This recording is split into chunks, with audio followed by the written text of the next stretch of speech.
I'm Chris Nessie, host of Behind the Mic, Voices of the EPN, a part of the Education Podcast Network, just like the show you're listening to now. Shows on the network are individually owned, and opinions expressed may not reflect others. Find other interesting education podcasts at edupodcastnetwork.com.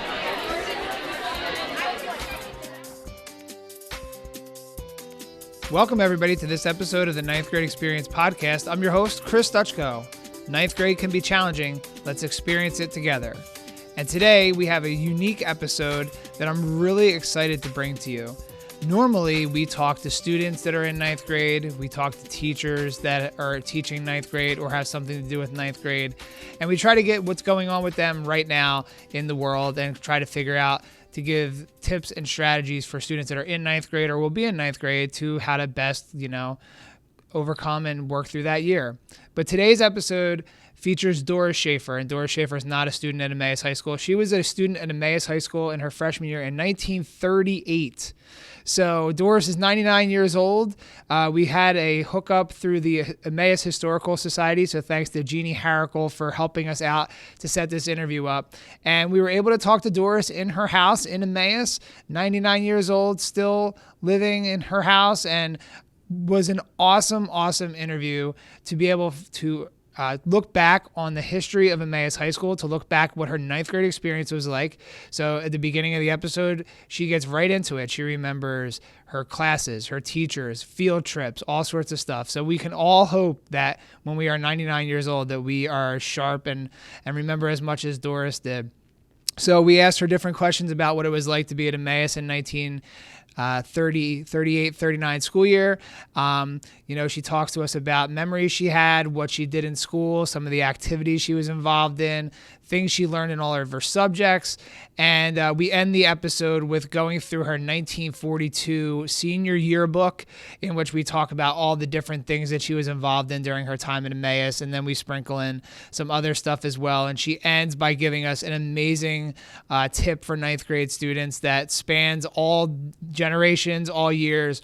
So this was, I've done 120 episodes of the podcast about, and this is right up at the top with one of my favorites that I've ever done and had the chance to speak with. And I'm excited to potentially go back and chat with Dorris again to get some more information.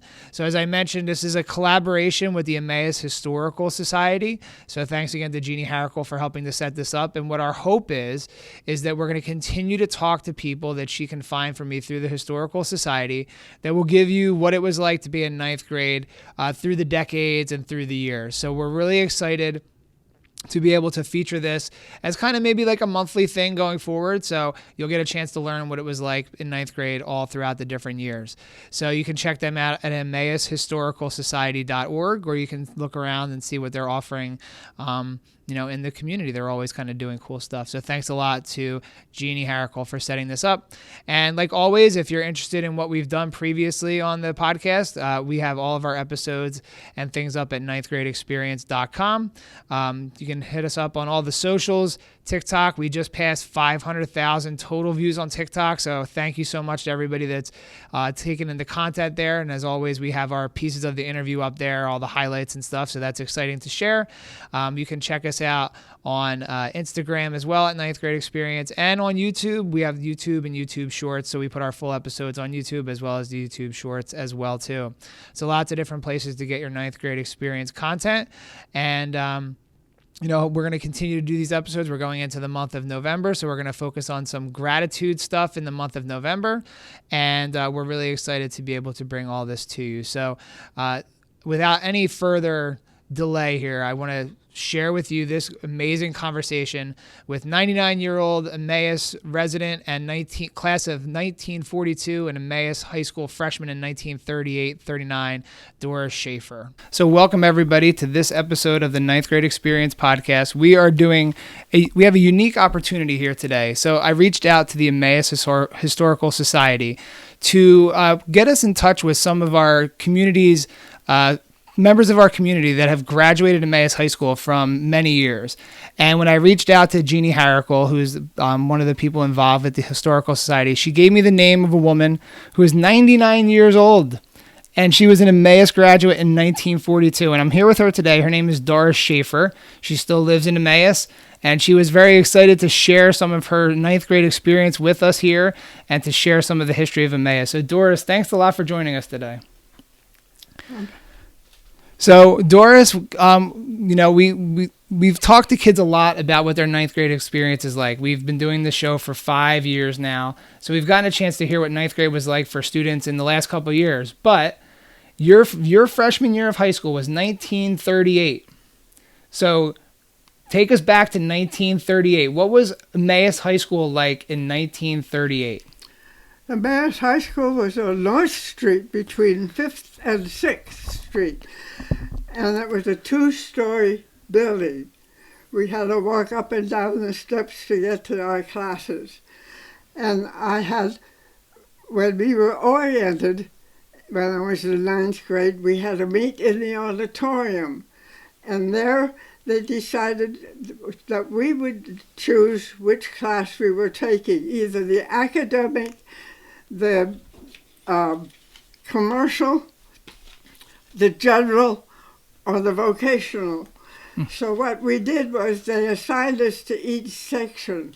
Those who were the academic were assigned classes for academic toward going to college. And in the general course, they couldn't make up their mind one way or the other, so they took a general course. Okay.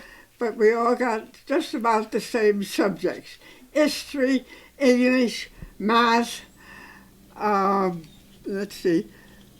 We had one teacher that I have to talk about. It was Mr. Benfield, who taught us literature and took us up to Kutztown State College, where they put on Shakespearean plays. And I don't know whether they still do that today.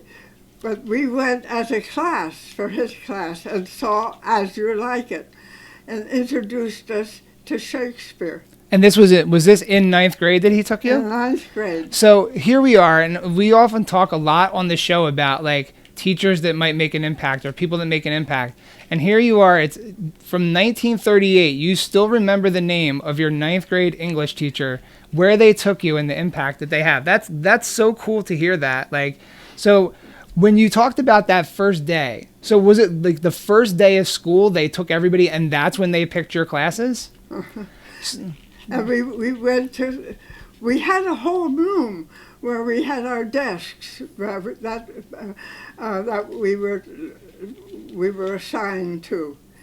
And we would come into school then after that and sit at that desk and wait until it was time to go to class. So do you remember how many people were in your class in 1938? There were 116 ninth graders. 116 ninth graders. So now currently we have about 600 to 700 at the school. So we've grown quite a bit from 1938, but that's pretty cool. So you had an assigned desk that you went in on the first day, and then you picked your classes. Yeah, and we brought our books to school and put them in that desk, and that's where our pencils, our pens, and we kept them there, and whatever book we needed, we took and went to the class. We had English, math, and as I say, literature, and Miss Busher was an English teacher at that time, and she also taught French. And she was from Emmaus originally, and she spoke with a slight Pennsylvania Dutch accent. And so a Pennsylvania Dutch person teaching you French, that's kind of an interesting story. She taught us French and with an accent. And when I'd come home and I'd read my French to my dad, he would say, "Now wait, Doris, we'll correct that." My father helped me with that. So I took French. I had a choice of German or French, but since I was in the German area, I decided I'd like to try a different language. I was going to say that because Emmaus is traditionally like a German kind of area, and you took the opposite. So do you remember, I'm trying to think here, like, so you came in on that first day. Do you remember you talked about 4 different tracks. Which track were you in?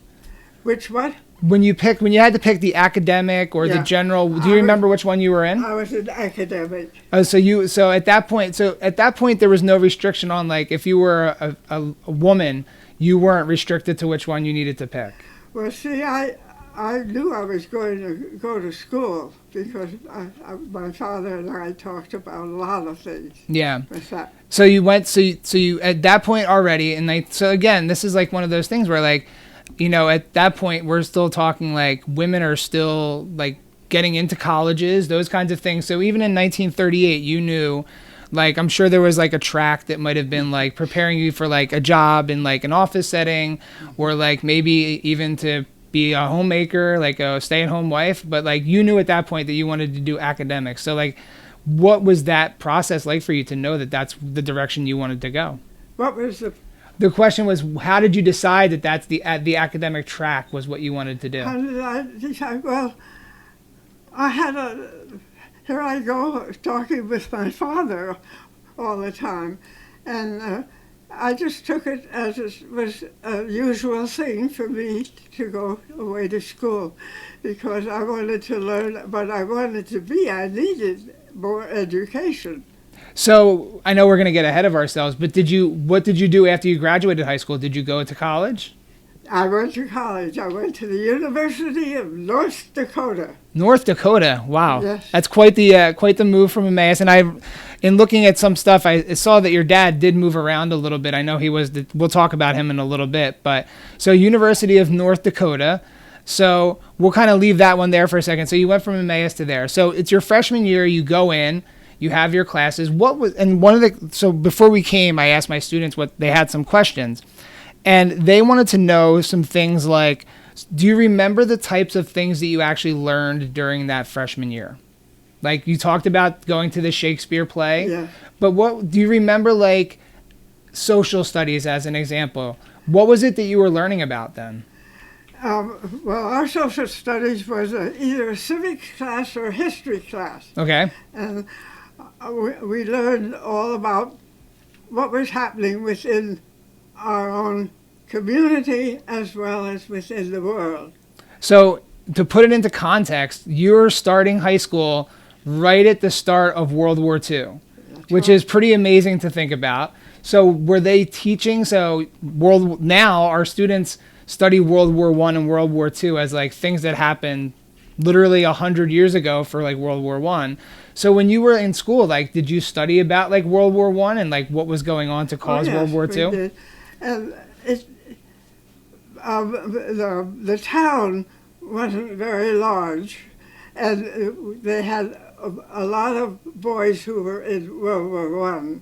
And it just so happened that my husband, I knew my husband at this time, and his father used to have men come visit him who were in World War I, and I used to sit in and listen to what they had to say as to what they had to do. They fought the World War in a different situation than they fought it in World War II. And I learned that by being there with the people. That's like, we talk about like studying things that are current and like living history, but like to have somebody that was there, like to be able to study like what it was like for World War I leading into World War II, and then kind of seeing the impact it had. It's just, as somebody sitting here, that's just really amazing to think that like we can talk to somebody that actually has that like life experience. So like, so you studied English, you remember Shakespeare, you remember studying civics. What do you remember what you learned in math? Math was a general course at that time. When I went to the other schools, I took geometry, I took trigonometry, and I took algebra. Okay, so you didn't. So our ninth graders now, they're learning like algebra and stuff right away. So you were learning a little bit more of the basic math, but still later on you did geometry, trigonometry, algebra, which here we are in 2023, and guess what the kids are learning in school? Geometry, trigonometry, algebra. So, you know, as much as we think things have changed, there's still a lot of the same. Like, our kids are still doing government class. That's in 12th grade now. They're learning history. They're learning American history as a ninth grader.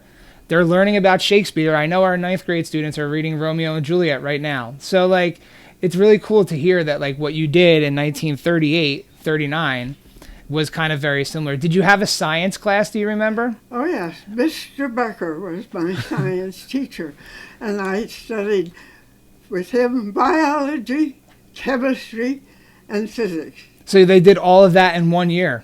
No. Oh. I mean, Mr. Becker, I took biology in 9th grade, but the physics, the chemistry and physics were in the like 10th and 11th? 10th and 11th. So you had the same science teacher all throughout, and he stayed with you. Mr. Becker. And Mr. Becker was a wonderful teacher, because I found out when I went to the university and took those subjects, which I had to do, they said I had a wonderful teacher, because I knew a lot of these things that they didn't have to teach me. That's awesome. Yeah, and it's funny because now our 9th grade students, they take a class. It's more of like all the sciences together, but our 10th graders still take biology. Our 11th graders still take chemistry. And our 12th graders, maybe some 11th graders too, still take physics. So again, the same subjects you were learning at Emmaus High School in that time, the kids are still learning about now.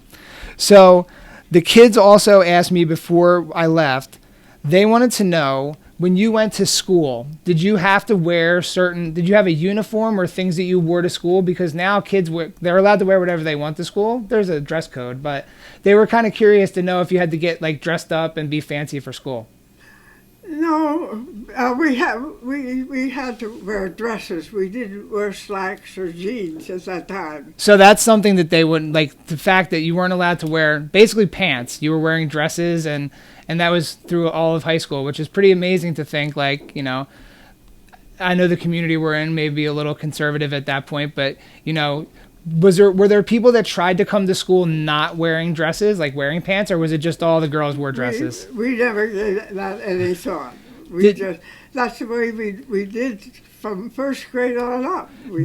Did you have like a gym class? Yes, I did. Did you have to change I assume you had to change. We had to change into gym clothes, and that's one thing that we had to do. But then we had to change before we went back to class again. Do you remember what you did in gym class? Pardon? Do you remember what kinds of things you did in gym class? Oh, yes. We did acrobatics. We did, oh, heavens to Betsy. That's what basketball. Oh, okay. And we did field hockey. Oh, well, look at that. In 1938-39, the groundwork was laid for our amazing field hockey program here at Emmaus High School. They're still playing field hockey. We're really good at it if you're not following along. So that's really interesting. Like, so you're doing all that same stuff. It sounds like very similar now. Obviously, kids are allowed to kind of wear whatever. So if the only time they're wearing dresses, we just had homecoming at the high school, and then they wore their fancy dresses to the homecoming dance. But other than that, everyone's wearing jeans. A lot of them wear pajamas to school. What would you say to people that wear pajamas to school? Well, that's unusual. If it was the only thing they had to wear, that's all right. But I mean, they don't wear pajamas to school. Yeah, now kids are wearing all sorts of stuff. So it's really interesting to hear just even that. Like, when I was at the Historical Society, we saw a lot of the different stuff that was probably in like the 1960s, but like different uniforms, different stuff for the different clubs or organizations at the school. So I'm going to ask you in a second about that. But the other question that the kids wanted to know today was, and I don't know why kids are always obsessed with this question, but they wanted to know what the food was like. So did you have to eat did you eat lunch at school, or were you able to like walk home? We had to walk to and from school. Yep. Except those students that came from Macungie, Thompson, Alberta, they came in on the train. On the train, so there was no buses. In the morning, and they left on the train at 5 o'clock in the afternoon. So they came in, so they had to be at school till 5 because that was the only time the train came through. The train came in around 7 in the morning. We did a lot of traveling with the train at that time. That's really interesting because they had passenger trains that stopped in Emmaus and picked up passengers. that's, again, didn't know. That's another part of Emmaus history I didn't know, but that's really interesting. They had to come in off the train. So, like, for lunch, did they do lunch at the school, or were you allowed to, like, go home? You packed your lunch. You packed your lunch. You packed your lunch. So do you remember what did you pack for lunch? What kinds of stuff? I walked to and from school. I didn't pack a lunch. Oh, so you were able to walk home for lunch? I was. Oh, one time I wasn't able to do that. I sprained my ankle, and I was on crutches. And my dad said, "I'll drive you to school, but you have to walk home." So that's what I did. That was the one and only time I got a ride to school. So even in the snow, even in the rain. So you are the story of the person that walked uphill in the snow both ways to get to school. Yes, I walked from third grade to fifth grade. That's third Street to Fifth Street. Yeah. And walked that every day. Yeah, that's really And fun. I walked home for lunch too. And that's yeah. So the school I went to a small elementary school in Philadelphia, and we were able to walk home, like, for lunch every day. And when I tell the kids that I was able to leave for lunch, they were all jealous, like, that we could leave. But when they let kids leave now, they don't come back. So I assume kids came back, right? Yeah, you had to come back, I'm sure. Yeah, always. There was never a question about not coming back, I'm No. sure. And I don't think we ever spoke of that. You never thought to leave. No. Now the kids don't think about coming back, so that's why we can't let them come back. We can't let them out. So lots of good stuff from there. So we were also wondering too about, like, school activities. So, like, were you involved in any sort of clubs or sports or organizations when you were in school? I was involved in basketball, and I was involved in the gymnastics. Okay, so was it like did they have a girls' team at that point? We had a girls' team, and we had a winning team. A winning? Oh. But I mean, not in ninth grade, but I mean,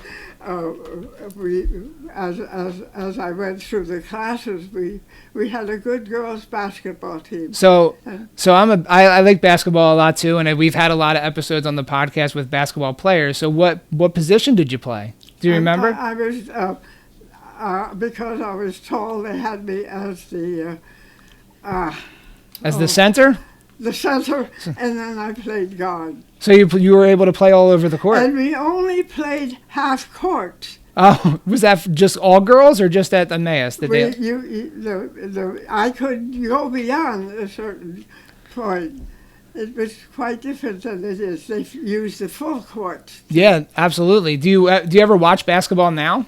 Once in a while. Do you even recognize the game that they play now versus what you played in 1938? Well, it's different, but like I say, when we did it, it was nice because all of us became good, close friends that way too. So how many? This was one of my other questions. Did you keep in touch with those people after you left Emmaus High School? Some of them. Well, when I went away to school, I was away from everybody. Yeah. And when I came back, I worked at the Allentown State Hospital. Okay. So I was away from a lot of them. But the thing that kept us close together was our reunions. And we always went to the reunions. Yeah, and it was. I think I was actually talking to Jeannie about this, that now, like, I think with everyone being so connected with, like, stuff on the computer and online, that I don't think they're as popular as they once were. But I know that she was just telling me that the class of 1964 had just met, or 63, 64, and they were just meeting. So, like, did you have reunions like every 5 years or so, or 5 years or 10 years? How often did you have your reunions? We had them every year. Every year. So just kind of get-togethers and kind of seeing who was around. We had our pictures taken every time. And when I graduated, it was my 75th anniversary. And there were 10 of us there. So 10 of you at the 75th high school. At that. And it was, I remember a Phoebe David, a Bruce Sports, Paul Howard, Herzog, and I can't quite, Gladys Yale, myself, And we really enjoyed our get-togethers.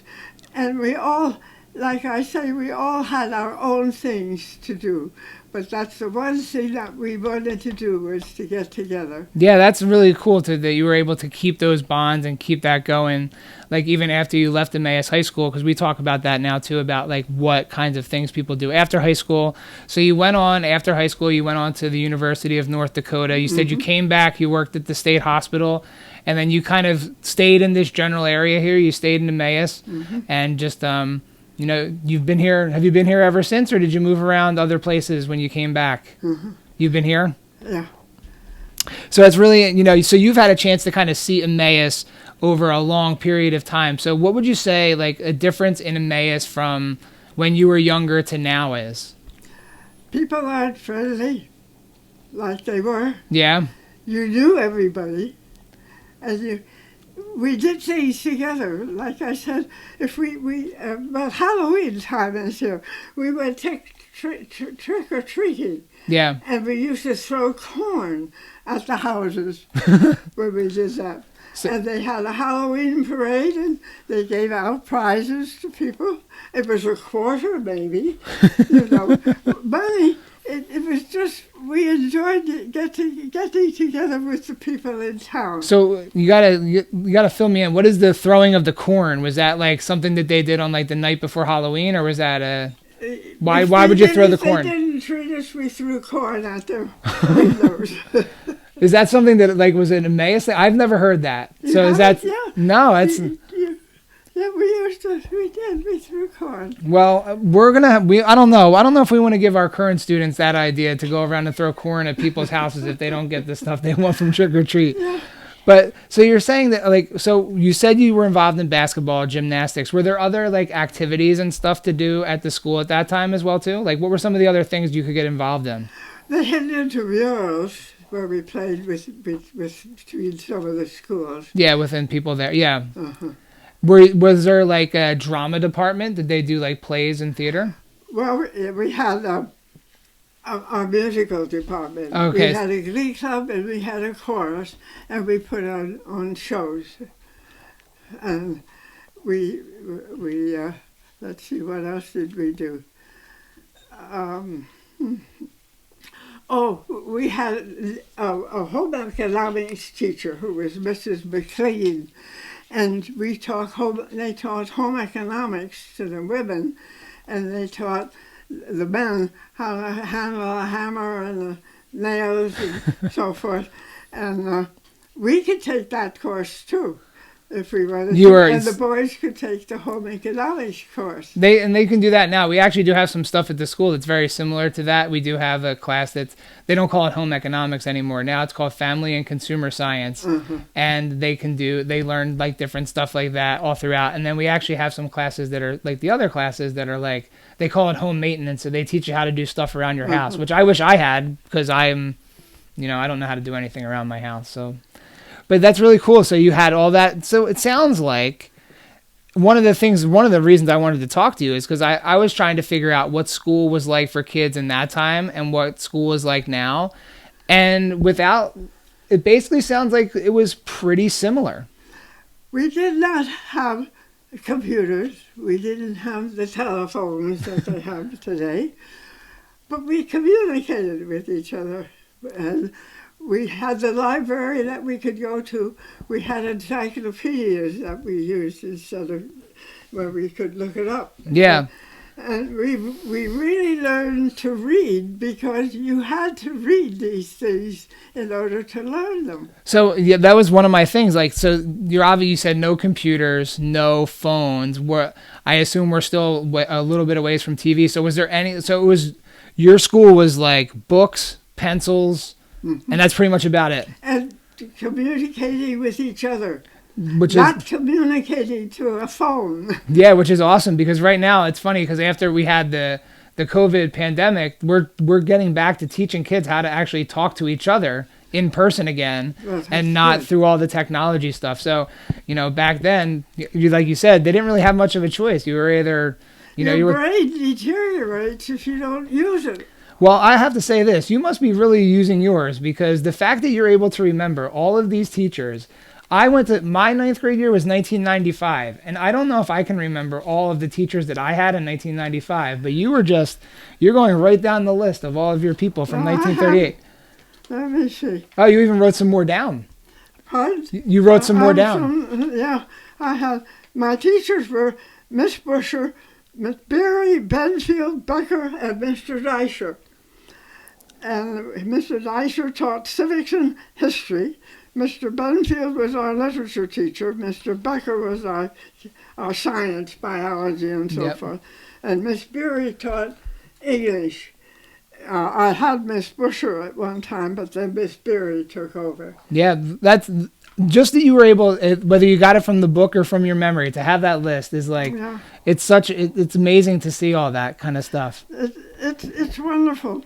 And we had an art teacher who was Mr. Walbert, and I loved flowers, and he had me make a picture of flowers. You don't still have it, do you? And he taught us the colors and how to use them, and how blue and yellow or green. Yep. You know, so all that stuff. You don't happen to have that picture, do you?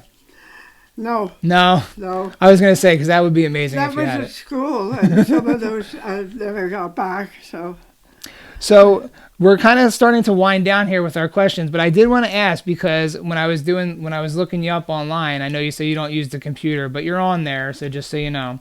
So I saw that your dad was the town doctor and the school doctor for Emmaus. So what was it like to be the daughter of the school doctor and the town doctor? No, nothing. I mean, I didn't look at it that way. He was my dad. Yeah. And I mean, yes, he was the doctor. But he went to the schools, in the elementary school, and examined each one of those children in there. Wrote down things so that the parents would be aware of things that they needed. Not saying they had to do something about it, because he was not everybody's doctor, but he was examining the school kids. Yeah. You know. Did you get to learn any secrets about people that you didn't want to know? Did you learn any secrets about some of the kids, maybe by looking? You never looked? He spoke of things and spoke of what was wrong, but he never gave me the names of any of them. It was the same way with his patients. He would tell me what their illnesses were and so forth, but never said anything. Well, that's good. So he's following all the oaths. You know, I would think as a curious kid, maybe you tried to sneak around and see what was going on. But I guess not. If you walked home from lunch and went back to school, I would assume that you're not the person that wants to go rooting through people's personal information either. No. It's one of those things. When I was in the third grade, I remember this. My dad came to the school at that time and was examining the kids. And all of a sudden the door opened and in came my German Shepherd. And found my seat and sat beside me. And the teacher was a little upset because the dog wouldn't let her get near me. So she had to get my dad to get the dog out. That's really funny. We do now at the high school, we do have a dog there. It's a therapy dog that they bring in. So there's one dog allowed in the school. You still have in your possession your 1942 Emmaus yearbook. Now at the Emmaus Historical Society, they have yearbooks, I think dating back from 1890-ish area. So I actually one of the days looked through that. It was really cool. So if you're ever near the Historical Society or know anyone or they're running an event, you can always go and look at the stuff there. And we can kind of put some links in on how you can do that there. But so you have your yearbook here from 1942. So let's look through. I'm going to just look through real fast and see if we can find your graduation. So you have your name written in it. So just to show you the inside of the cover, so this is Emmaus High School from that time period. This is the one that you said was on 5th Street, right? So you didn't get a chance to be in the new building. No, you were in good old where Jefferson Elementary is now. So let's see, can we find you in here? Where would you be in the book? So, that's right. So there you are. Look at, we found you. Yep, that's me. So it even interestingly, it says your address in there, which I think is really interesting, that your address is listed in your yearbook. We do not do that now because for obvious reasons. And there's something ironic here that David Jokes has a son, and believe it or not, his son is a grown man now, also, and he sings in the choir with me. Well, it's funny because I work at Emmaus High School and I share a room with Dave Yobst, and I think it might be his son, so I'll have to let him know that we can find him in the yearbook here. So I think we joke all the time that all the Yopsts are related somehow. It's quite a fellow, and it's one of those things that I think is ironic because I meet people who are children of the people that I graduated with. Yep. So I just want to read the activities that you were a part of here that it says in your 1942 yearbook. So it says you were in the chorus. So it sounds like you were still singing in the chorus. You were in something called the Monitor Club. The Monitor Club was where we went and stood in the hallways where they exchanged classes to keep the quiet. Because not all classes changed at the same time, and they didn't want to interfere with the other classes. Now we have people that we pay to do that, so no, I don't know. I don't think anyone would be joining the Monitor Club at the high school. So it does list basketball. It lists girls' athletic club. Was that the like gymnastics and stuff you were talking about? This one I'm sure was really wild. The knitting club. Yes. So what did you do in the knitting? I learned how to knit. And it is something that we were allowed to choose whether we wanted to do that or not. And I don't do any knitting, no. No knitting and now? We learned how to sew and embroider and so forth and that same thing. And then the last club that's listed here is the dancing club. So it was that, like, what kind of dancing were you doing in during that time? Just modern, just regular dancing. Modern dancing of 1940? It was... well, I mean, we did some waltzes and we did regular the two-step. That's awesome. You know, and how to dance with a partner. Well, yeah, that's the ballroom dancing type stuff, I guess, right? And then the last thing it says in here is that I don't know if this was a production or something, but it says Murdered Alive. So what was Murdered Alive? I was the mystic medium in that play. Oh. and it was called Murdered Alive. So you weren't murdered. So I'm looking down here. Beatrice M. Hifter was also in Murdered Alive too. Yeah. Oh, and then there's a whole little paragraph here. Yeah. So your nickname was, how did they say it? It looks like Doodoo in there, but it's definitely not. Was it Dodo? Is that what did they call you? Dodo. Dodo was your nickname. Mm-hmm. So it says in here, engaging in sports is Dodo's way of passing time. So we don't get paragraphs anymore, but she does find time to read medical books and draw anatomy. So you were reading medical books and drawing anatomy in high school. That's pretty wild. Well, I was interested in the medical field. Yeah. And then it says the University of North Dakota is where she expects to spend her next few years studying to be a lab technician and then become head technician in a hospital. And then you went to go work at Allentown. I went into occupational therapy because that came out during World War II. OT, we called it. Yeah. And that's what I taught.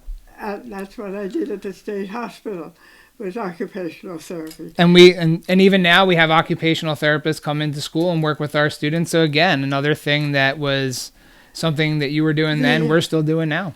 I used clay in my pottery. I studied that out at the university at the School of Mines also. The School of Mines, is that like in Colorado? That was North Dakota. Oh, North Dakota as well. And how we started out in that class, we had to go out and dig our own clay. I did that with my Girl Scout troop. Had them dig out their own clay because there's loads of clay here in this area. Because they used to make the school bricks that they put in the sidewalks here.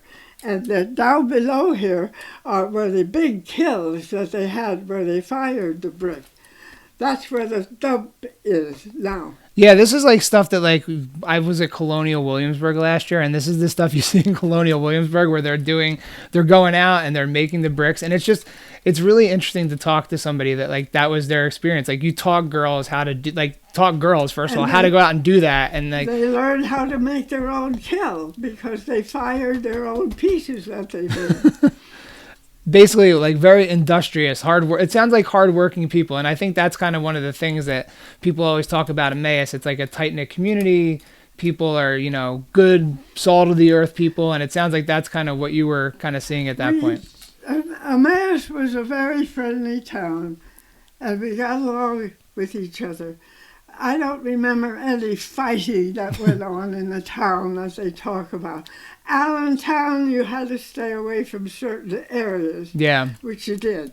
Well, sad to say, we do have some fighting at the school now, but we're trying to get it better. But it's just really interesting when you hear that and like the tight-knit community of Emmaus and what it was like. So I have one final question for you, and this is what we asked this to all the guests. So if you were to give your best advice to somebody in 9th grade right now, you've lived a full life. We're right on the door of 100 years. So what would you say to somebody that's in 9th grade right now for advice on either school or just how to live life? What would you say to them? You have to get along with people.